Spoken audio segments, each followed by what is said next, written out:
Hello students, today we are going to study the chapter Nationalism in India of our class 10th history syllabus. Before we enter into this chapter, there are certain background which we need to analyze कि भारत के अंदर nationalism देशभक्ति की भावना grow कैसे हुई. इसके पहले वाले चैप्टर के अंदर हम लोगों ने पढ़ा था about the nationalist movement growing in Europe. Europe के अंदर जितनी सारे देश हम लोगों ने देखे, एक चीज़ अगर आपने नोटिस की हो तो उन सब के अंदर कहीं पर भी फ्रीडम जैसा कोई स्ट्रगल नहीं हुआ. What they were working towards was the unification of the nation, trying to make themselves a bigger, a more unified unit. अब इसका असर क्या हुआ दुनिया के ऊपर? इसका असर ये हुआ कि in that sense of unification they wanted to capture more and more areas, plus at the same time वो इंपीरियलिज्म के अंदर भी चल रहे थे. They were entering into their industrial revolution, तो they were in need of a lot of resources. अब इन सारी चीज़ों को पूरा करने के लिए जितनी ज़्यादा जगह, जितने ज़्यादा लोग, जितने ज़्यादा लैंड उनके कब्जे के अंदर आएंगे, उतना ज़्यादा उनके लिए बेनिफिशियल रहेगा. Now at the end of the chapter of nationalism in Europe हम लोगों ने एक बाल्कन्स इशू वाला टॉपिक पढ़ा था. बाल्कन्स इशू के अंदर हमने देखा कि जितना भी ऑटोमन एम्पायर से टूटकर अलग होने वाले छोटे छोटे टेरिटरीज थे, जो यहाँ के लोग थे, उनकी जो एथनिक आइडेंटिटीज थी, वो लोग इतने इनसिक्योर थे कि खुद को एम्पावर करने के लिए they sought the help of the bigger powers in Europe, and which eventually will result into the first world war. अब जब फर्स्ट वर्ल्ड वॉर हुई तो इस वर्ल्ड वॉर के अंदर हम पहली चीज़ तो इसको वर्ल्ड वॉर कह ही क्यों रहे हैं? जब ये वॉर यूरोप में हो रही है, इसके सारे पार्टिसिपेंट्स यूरोपियन नेशंस हैं, then why are we referring to this war as the world war? World war इसलिए क्योंकि शुरू नो डाउट ये यूरोप के अंदर हुआ for their specific grids, for their specific reasons, but क्योंकि ये वॉर बंद नहीं हुआ, ये खिंचता चला गया, and a span of 1914 to 1918 is a very long duration. अगर हम देखें कि फर्स्ट वर्ल्ड वॉर 1914 to 1918 5 साल के लंबे ड्यूरेशन के अंदर नेशंस वॉर कर रहे हैं, तो डेफिनेटली किसी भी देश के अंदर इतने रिसोर्सेज नहीं मौजूद होते कि वो 5 साल तक खुद को फीड कर सके, खुद की आर्मी क्रिएट कर सकें, खुद के सोल्जर्स को सप्लाईज प्रोवाइड कर सकें. आपको बाहर से मदद की ज़रूरत लगेगी. और यहाँ पर इन यूरोपियन नेशंस ने अपनी कॉलोनीज़ को इंगेज करने का काम शुरू किया. कॉलोनीज़ को इंगेज करने का मतलब है कि वहाँ से रिसोर्सेज आए, वहाँ से पैसा आए, वहाँ से जो भी हो सकता है, चाहे वो सोल्जर्स हों, हर चीज़ जो उनको एम्पावर कर सकती है वॉर के अंदर, उनको उनके जीतने को इंश्योर कर सकती है, ये चीज़ उन्होंने लगानी शुरू की. हैंस नतीजा ये निकला कि वो सारे देश जो इनके अभी तक कॉलोनीज थे, जिनके ऊपर अत्याचार हो रहे थे नो डाउट अभी तक भी, बट वो एकदम से एक्सट्रीम लेवल के ऊपर एक्सपैंड हो गए. और ये जो अत्याचारों का बढ़ना था, ये जो अचानक से इनका रिसोर्सेज का छिनना था, उनका पूरी तरीके से उनके ऊपर एट्रॉसिटीज़ का एक भंडार टूट पड़ा, जो ये चीज़ थी, ये सेंस ऑफ ऑप्रेशन था, जिसने इन कॉलोनीज़ के अंदर नेशनलिज्म की भावना को जन्म दिया. So this is where our chapter begins कि भारत और भारत जैसे देश, यहाँ पर नेशनलिज्म आया, कैसे स्प्रेड हुआ, क्या क्या इन बिटवीन इवेंट्स इसके हुए. तो हमारी इस चैप्टर की बिगिनिंग होती है from the first world war and it's consequences. यहाँ पर भारत जैसे जो देश आए, इन देशों ने अपना नेशनलिज्म देश की आज़ादी के सेंस के साथ में नहीं शुरू किया था. We actually got united as a fight against our common enemy, that was the imperialistic power. ये जो गुस्सा था उसने हमें बांधा, और आज़ादी अभी हमारे दिमाग में नहीं आई थी. हमारे दिमाग में अभी सिर्फ ये आ रहा था कि ये जो हमारे ऊपर अत्याचार कर रहा है, इसको हमें हटाना है. ठीक है, इस सेंस ने हमको बांधना शुरू किया. फर्स्ट वर्ल्ड वॉर इसके लिए जिम्मेदार हम ठहराते हैं. क्या क्या चीज़ें फर्स्ट वर्ल्ड वॉर के टाइम पर भारत को फेस करनी पड़ी? फॉर स्टार्टर्स,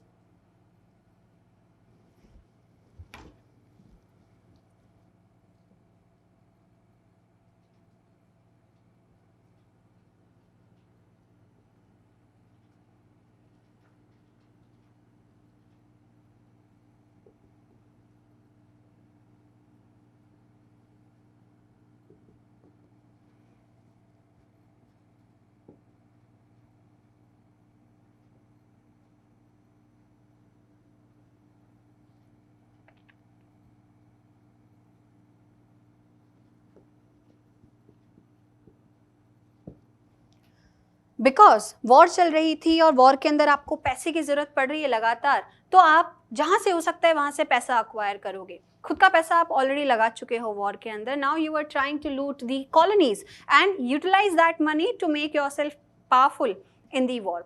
अब भारत जैसे देश अभी तक इस चीज़ को रियलाइज ही नहीं कर पा रहे थे कि उनको ऑलरेडी लूटा जा रहा था, लेकिन ये लूटने की कैपेसिटी जब टेंडेंसी एकदम से डबल हुई तब लोगों को हिट करना शुरू किया कि ये सच में हमको लूट रहे हैं।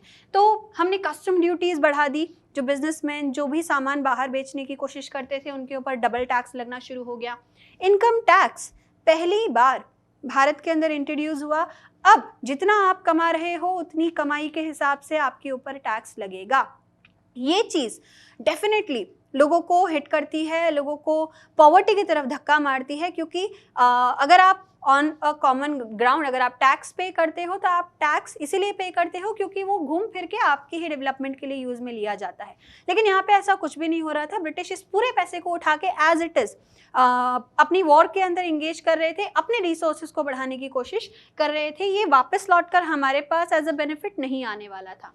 इंक्रीज्ड प्राइसेस, छोटी से छोटी चीज़ की भी कीमत डबल कर दी गई, जो एक आम परिवार को सबसे पहले हिट करती है। तो कॉमन मैन जो था, एक ले मैन जो था, वो पूरी तरीके से परेशान था कि वॉर के अंदर हम बेमतलब के अंदर पिस रहे थे, हमारा नुकसान हो रहा था। पहला नुकसान। दूसरा, फोर्स्ड रिक्रूटमेंट।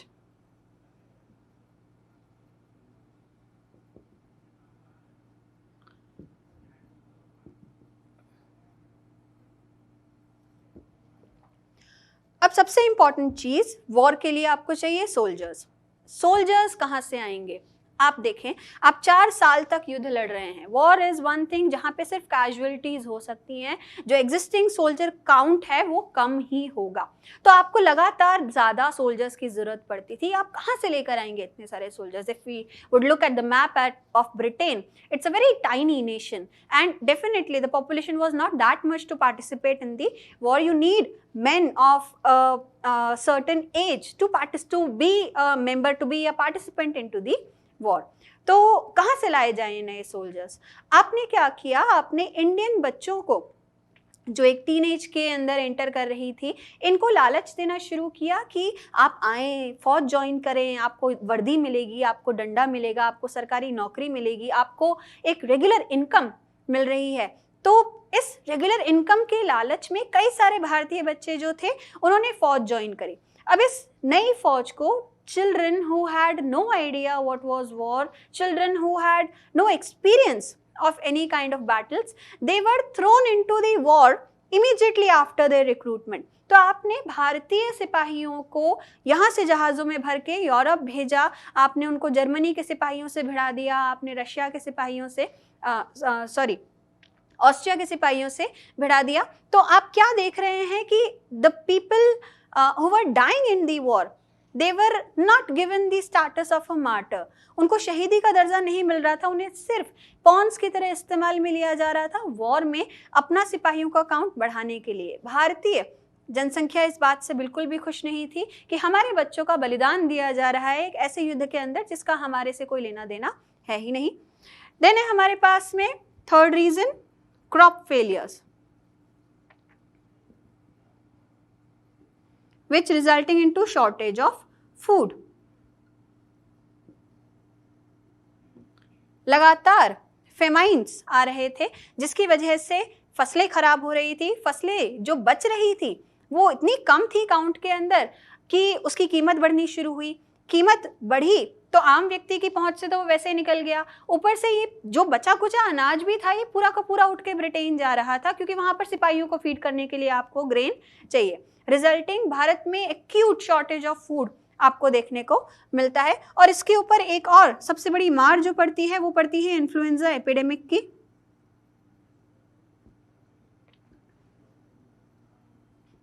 एंड फेमाइन्स, कंटिन्यूसली आने वाले फेमाइन्स, जिसका नतीजा ये निकला कि लगातार जो भारतीय जनसंख्या है वो परेशान हो रही है and they are actually facing the consequence of a war which was not even theirs. उनका एक ऐसा नुकसान जो एक ऐसे युद्ध के लिए हो रहा था जिसका उनसे कोई लेना देना था ही नहीं।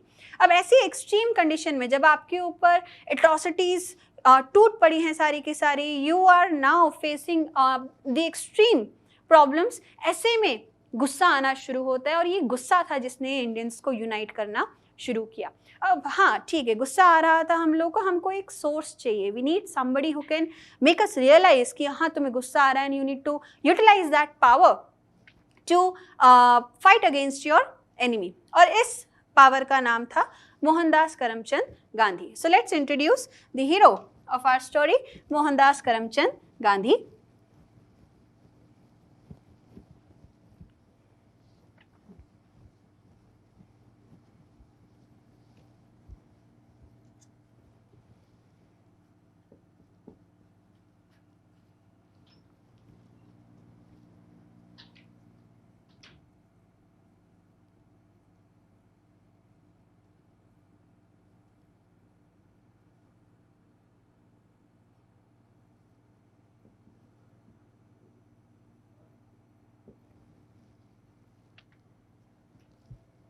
अब ये कहाँ से आए?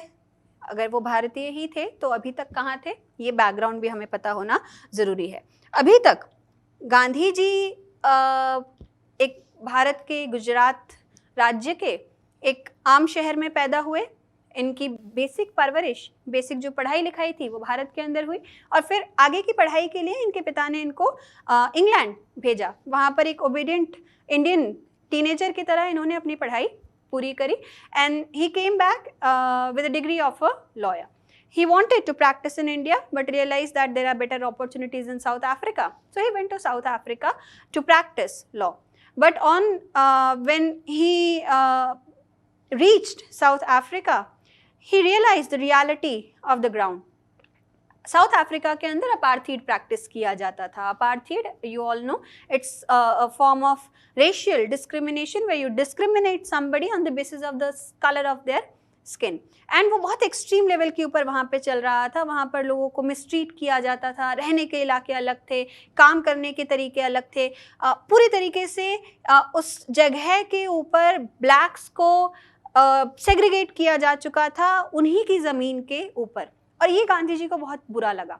गांधी जी ने वहाँ पे धीरे धीरे काम करना शुरू किया एंड उन्होंने कुछ कॉन्सेप्ट्स को इवॉल्व किया थ्रू हिज जर्नी। उन्होंने सत्याग्रह,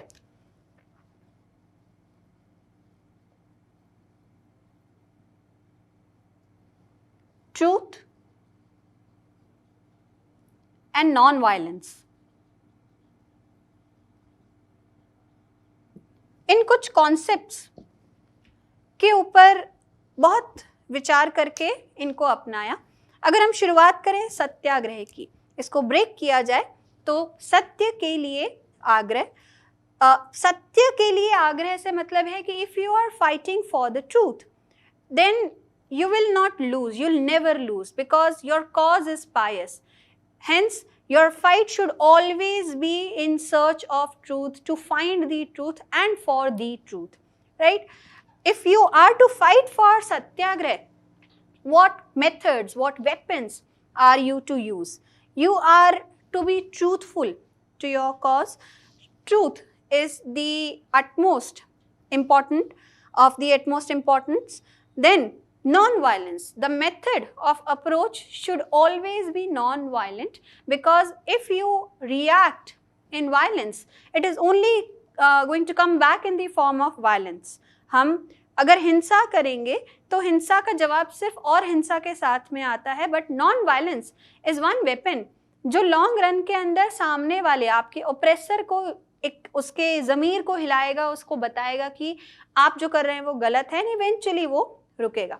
तो सत्याग्रह का कॉन्सेप्ट उन्होंने अपनाया। उन्होंने वहाँ पर कई जगह पर अपार्थीड प्रैक्टिस के खिलाफ आंदोलन किया और इस आंदोलन को कहीं ना कहीं काफ़ी सक्सेस मिलनी शुरू हुई। He became a famous name over there.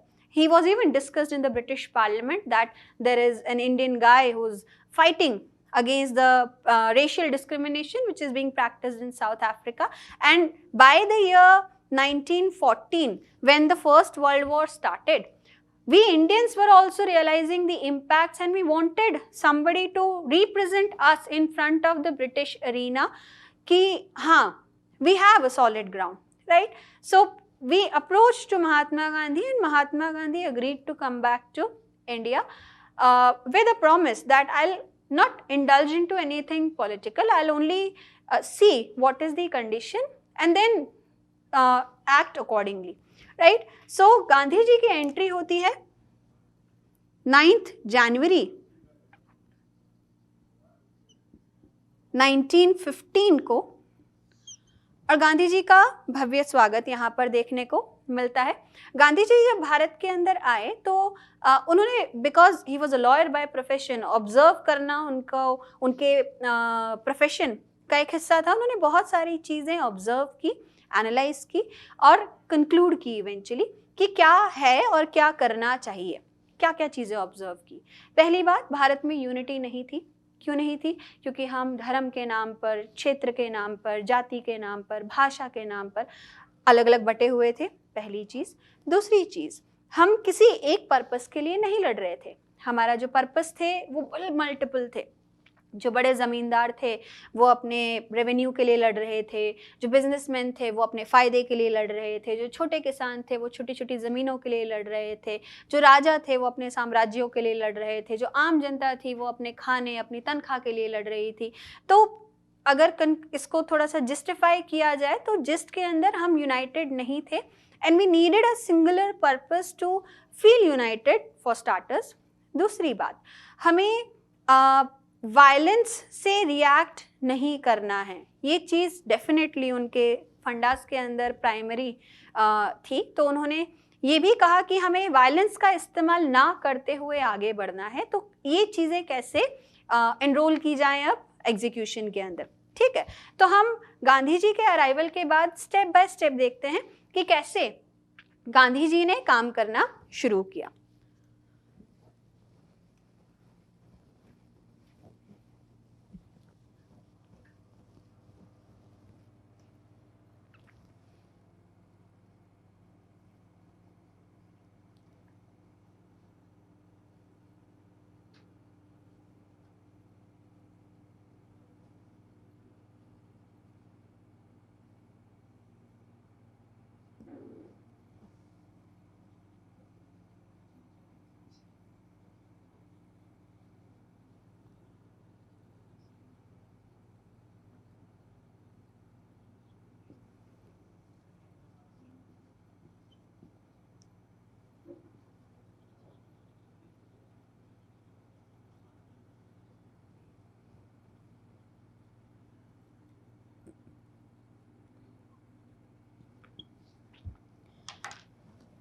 सबसे पहला 1916 में, 1915 में गांधी जी आए थे। 1916 चंपारण, विच इज इन बिहार,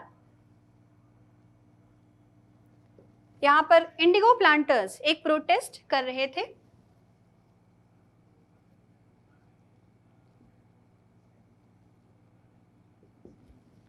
गांधी जी ने इस आंदोलन को ज्वाइन किया, सत्याग्रह किया और ये आंदोलन सफल होता है।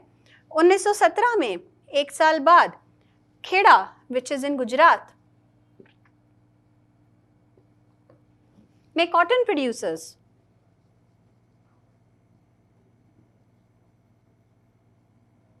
आंदोलन कर रहे थे। गांधी जी ने इसको ज्वाइन किया and this was also a success. And immediately after 1918 again Gujarat, Ahmedabad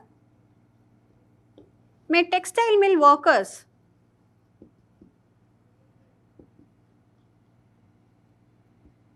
आंदोलन कर रहे थे। गांधी जी ने इनको ज्वाइन किया और ये आंदोलन भी सफल होता है। और धीरे धीरे धीरे गांधी जी ने देश भर के अंदर घूम के एक बैकग्राउंड तैयार किया एक फोर्थकमिंग आंदोलन का, जो उन्होंने प्लान करके रखा हुआ था, ठीक है? बट अपेरेंटली सिचुएशन चेंज होती है और एक काला कानून ब्रिटिश सरकार द्वारा भारत के अंदर इम्प्लीमेंट किया जाता है। ये क्या था?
क्योंकि लगातार देश के अंदर आंदोलन हो रहे थे, क्योंकि लोग वाग जगह जगह के ऊपर इकट्ठे होने शुरू हो गए थे, they were starting to realise the power of satyagraha, of creating an आंदोलन।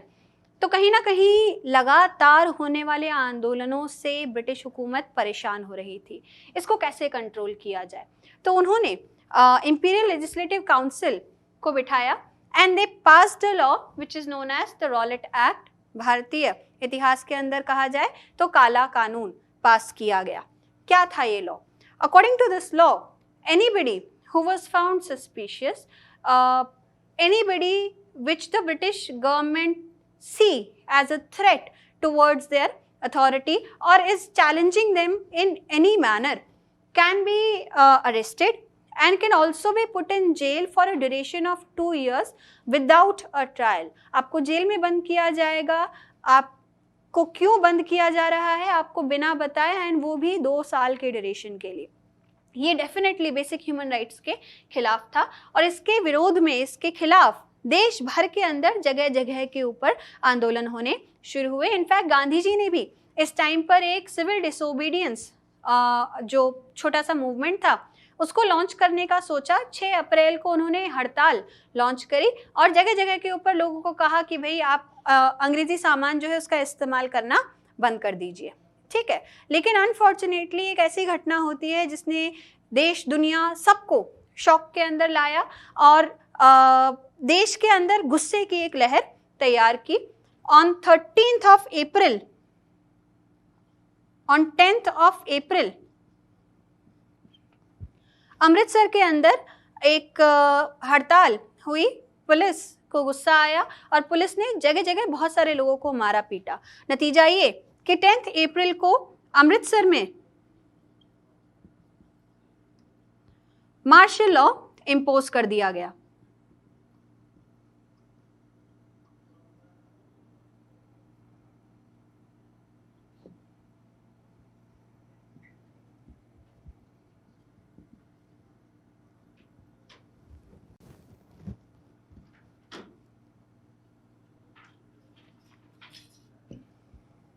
मार्शल लॉ अगर इसको डिफाइन करें तो it is a plain and simple giving all the executive powers in the hands of the military. सेना decide करेगी कि क्या करना चाहिए, क्या नहीं करना चाहिए, कौन कल्प्रिट है, कौन नहीं है। इसकी कमांड किसको दी गई? जनरल डायर नाम के एक व्यक्ति को, who was known for his cruelty towards the Indians. So 10 April को ये इम्पोज किया गया और इसके इम्पोजिशन के 2 दिन बाद बैसाखी का त्योहार था। 13 अप्रैल को बैसाखी का फेस्टिवल था। इस फेस्टिवल वाले दिन आप पंजाब के इलाके में हैं, अमृतसर के आसपास हैं, बहुत सारे जो फेस्टिविटीज़ हैं वो सेलिब्रेट होती हैं। इस ड्यूरेशन के अंदर लोग आगे इकट्ठे होते हैं, बातचीत करते हैं, परिवारों का मिलना होता है। So it's a big festival in this time. So on the occasion of on the day of Baisakhi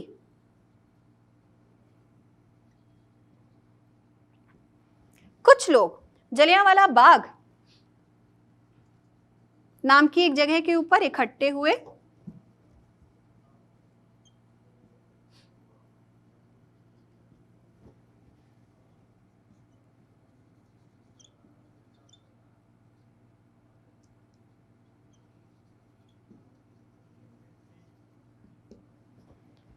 ये कोई गार्डन सॉर्ट नहीं है, ये सिर्फ एक जगह है जहाँ पर चारों तरफ बिल्डिंग्स हैं, मकान हैं और एक छोटा सा एंट्री एग्जिट पॉइंट है। तो क्योंकि एक ओपन स्पेस था, क्योंकि त्योहार का दिन है तो लोग आगे एक जगह पर इकट्ठे होंगे, क्योंकि लोग आगे एक जगह पर इकट्ठे हुए तो डेफिनेटली बातचीत होनी शुरू होगी। अब इस समय पर ऑलरेडी मार्शल लॉ इम्पोज हो चुका था, लोग वाग गुस्से में थे, कई लोग इस चीज़ के खिलाफ बातचीत भी कर रहे थे। तो कहीं ना कहीं Jallianwala Bagh appeared like a political meeting and when General Dyer got to know about it कि ऐसी एक जगह के ऊपर सारे लोग इकट्ठे होकर बातचीत कर रहे हैं, he was furious. He definitely didn't want the Indians to plan और plot anything and what he did is remembered till date. उन्होंने अपनी सेना को लेकर ये जो एंट्री पॉइंट था इसको ब्लॉक किया. He started shooting on the innocent people जो इस जगह के ऊपर फंसे हुए थे. उन सारे लोगों में भगदड़ मच गई, उसमें महिलाएं भी थी, बच्चे भी थे. इस जगह के ऊपर एक छोटा सा कुआं था. कई लोगों ने गोलियों से बचने के लिए कुएं में कूदा और वहां पर उनकी जान चली गई.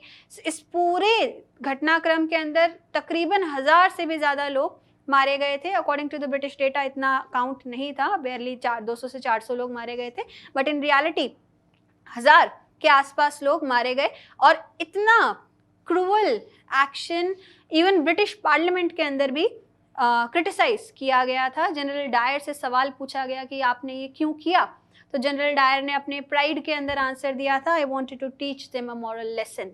सो somewhere down the line this angered the whole country. It pulled them together in one thread कि ये अंग्रेज हमारे साथ इतना अत्याचार कैसे कर सकते हैं. इनफैक्ट इस घटना के बाद जलियांवाला बाग मैसेकर के नाम से जिसको हम जानते हैं, जलियांवाला बाग हत्याकांड के बाद जब सारे लोग इकट्ठे होने शुरू हुए, उनको गुस्सा आना शुरू हुआ, तो जो ब्रिटिशर्स थे वो भी अपनी क्रुएलिटी आगे बढ़ाना शुरू करते हैं. जगह जगह के ऊपर अजीबोगरीब कानून उन्होंने लागू करने शुरू कर दिए कि 2 लोग एक जगह खड़े होकर बात नहीं कर सकते हैं, शक के बिना पर हम आपको अरेस्ट करके लेके जा सकते हैं. क्रॉलिंग ऑर्डर्स लॉन्च कर दिए गए कि if you are found doing anything suspicious तो आपको नाक ज़मीन पर रगड़ते हुए जाना पड़ेगा. कोई भी अगर सिपाही दिख रहा है तो आपको उसको सलाम करना पड़ेगा. And this angered Mahatma Gandhi and the rest of the nation a lot. इतना गुस्सा, इतनी नाराजगी कि गांधी जी ने इसको चैनलाइज करने का सोचा कि हम अगर एक आंदोलन लॉन्च करते हैं इस बीच में तो काफ़ी हद तक हम देश को बांध के इस आंदोलन में लेकर जा सकते हैं. इसी के parallel in the same year एक घटना और हो रही थी. Remember this, we are in 1919, 13 April Jallianwala Bagh incident हो चुका है.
नाइनटीन 18 के अंदर फर्स्ट वर्ल्ड वॉर ख़त्म हुई. 1918 में फर्स्ट वर्ल्ड वॉर ख़त्म होने के बाद हम देखते हैं कि लीग ऑफ नेशंस का फॉर्मेशन हुआ. लीग ऑफ नेशंस बनाया तो इसलिए गया था कि हम कोई सेकेंड वर्ल्ड वॉर ना होने दें आगे जाके, because it was a lot of destruction all together. But हम ये भी कह सकते हैं कि सेकेंड वर्ल्ड वॉर की नींव लीग ऑफ नेशंस ने खुद ही रख दी थी. हम देखते हैं कि हमने क्लास 9 में पढ़ा था in the chapter Nazism and the rise of Hitler कि फर्स्ट वर्ल्ड वॉर के बाद में ट्रीटी ऑफ वर्सेल्स इम्पोज की गई थी जर्मनी के ऊपर, जिसका नतीजा निकला कि हिटलर जैसा एक कैरेक्टर पैदा हुआ और उसने सेकेंड वर्ल्ड वॉर को शूट किया.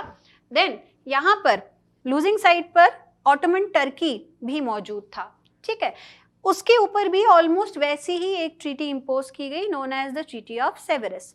अभी थ्रू दिस ट्रीटी जो चीज़ें हमने वर्सेल्स के अंदर देखी थी वैसी की वैसी ही चीज़ें कहीं ना कहीं यहाँ पर भी इम्पोज की गई कि हमने सरकार बदल दी, हमने रिसोर्सेज के ऊपर कब्जा कर लिया, हमने जो एग्जिस्टिंग अथॉरिटीज़ थी उसको हटाकर अपनी पपेट गवर्नमेंट को इम्पोज करना चाहा. अब ये चीज़ कहीं ना कहीं लोगों को पसंद नहीं आ रही थी. हम ऑटोमन एम्पायर के जो प्रमुख मानते हैं वो खलीफा कहलाते हैं.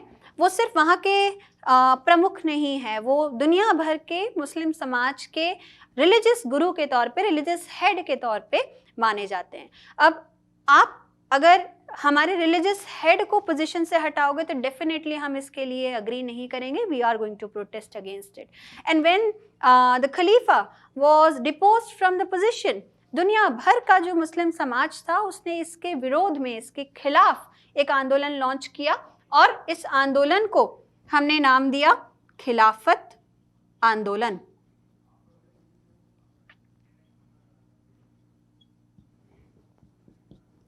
खिलाफत खिलाफ शब्द से निकलता है, ध्यान रखिएगा यहाँ पे, ठीक है।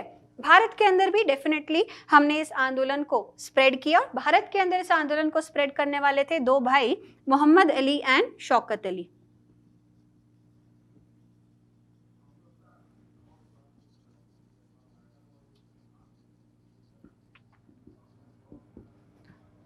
जिन्होंने बॉम्बे से इसका प्रचार करना शुरू किया, एंड धीरे धीरे धीरे the movement gained success. It was immensely popular in the southern part of our country, and in fact Congress was also looking forward कि हाँ ये आंदोलन एक अच्छा आंदोलन है, इसकी मदद करनी चाहिए। गांधी जी ने आगे होके मोहम्मद अली और शौकत अली से बातचीत की, और जो सितंबर 1920 के अंदर सेशन हुआ कांग्रेस का, उस सेशन के अंदर कांग्रेस से को अग्री करवाया कि we need to stand in support of the Khilafat movement. और गांधी जी के इंसिस्ट करने के ऊपर we find that Congress showed its support in favour of the Khilafat movement, और इसने इस पूरे आंदोलन को एम्पावर किया। अब गांधी जी के पास में भारत का नॉर्दर्न पार्ट आ गया है, जो जलियांवाला बाग हत्याकांड से आक्रोशित था, और उसने कलेक्टिवली गांधी जी का साथ देने का अग्री किया। मोहम्मद अली और शौकत अली की बदौलत भारत का तकरीबन सदर्न हिस्सा भी आंदोलन में जुड़ गया। अब गांधी जी ने इसका एक रूपरेखा, एक बैकग्राउंड जो था वो तैयार करना शुरू किया कि अगर हम आंदोलन करेंगे तो आंदोलन कैसे अनफोल्ड किया जाए। उन्होंने उसके स्टेप्स डिक्लेयर किए।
गांधी जी ने यहाँ पर एक बहुत सिंपल सा फंडा लॉन्च किया था। गांधी जी ने कहा कि ब्रिटिश भारत के अंदर क्यों हैं? वो व्यापार करने के लिए आए हैं। एक व्यापारी एक मार्केट के अंदर क्यों टिकता है? प्रॉफिट कमाने के लिए। व्यापारी को प्रॉफिट क्यों होता है? क्योंकि कंज्यूमर उसको सपोर्ट कर रहा है। तो if you want to stop the oppressor from oppressing you, from these Britishers to loot you, तो आपको इस लूट को खुद रोकना पड़ेगा। कैसे रोका जाए? You need to stop cooperating. Non cooperation ही एक तरीका है जिसके थ्रू आप ब्रिटिशर्स को मूव कर सकते हो, यहाँ से बाहर निकाल सकते हो। कैसे कैसे नॉन कोऑपरेट किया जाए? सबसे पहली चीज, abolition of titles awarded by the British. आपको किसी भी तरीके का, अगर अंग्रेजों ने तमगा पहना रखा है, कोई टाइटल दे रखा है, सर जैसे टाइटल्स अवॉर्ड किए जाते थे ताकि जो अमीर लोग थे, जो रॉयल्टीज थे, वो अंग्रेजों के फ्रेंड्स बने रहें, इनको पूरी तरीके से अबॉलिश कर दें, ख़त्म कर दें, वापस दे दें कि हमें आपका दिया हुआ कोई भी टाइटल नहीं चाहिए। दूसरा, सरकारी नौकरियां छोड़ें। आप अगर पुलिस सेवा में हैं, सर्विस, आप आर्मी में हैं, कोर्ट्स के अंदर हैं, टीचर्स हैं, डॉक्टर्स हैं, लॉयर्स हैं, आप सारी सिविल सर्विसेज, जितनी भी सरकारी सेवाएं हैं, उनको छोड़ें। बॉयकॉट ऑफ फॉरेन गुड्स, विदेशी सामान खरीदना बंद करें, क्योंकि आप जितना उनका सामान खरीद रहे हैं उतना उनका फायदा हो रहा है और उतना वो हमारे देश के अंदर और जम के अपनी जड़ें जमा रहे हैं। And disobedience of laws in a civil manner. Gandhi ji ने कहा कि वायलेंस हमें करनी नहीं है, तो एक बिल्कुल सिविल तरीके से जो एग्जिस्टिंग लॉ स्ट्रक्चर है उसको डिसओबे करना शुरू करो, बॉयकॉट करना शुरू करो। और हम अगर ये प्रैक्टिस करते हैं, अगर ये फॉलो करते हैं, तो डेफिनेटली हमें सफलता मिलेगी। Now he had the support of the people, but apparently the biggest political organization of this time was not so keen on sharing the same views as that as of Gandhi ji. अब यहाँ पर कांग्रेस आती है हमारे पास में। कांग्रेस कहीं ना कहीं घबराई हुई थी of the anger which is spread around. उनको ये लग रहा था कि अगर इतना गुस्सा है लोगों के अंदर तो पता नहीं ये आंदोलन सफल होगा नहीं होगा। They were also apprehensive of the reaction of the British imperial power who were ruling over at that time। अब गांधी जी ने उनसे काफ़ी बातचीत करी, उन्हें समझाया एंड इवेंचुअली दिसंबर 1920 के अंदर नागपुर सेशन होता है।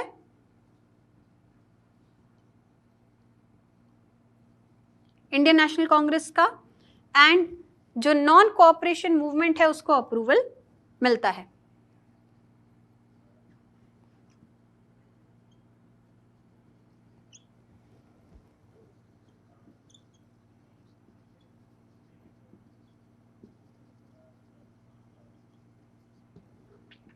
बट ध्यान रहे, खाली एनसीएम अकेला नहीं चल रहा है, we are also working in support of the Khilafat movement.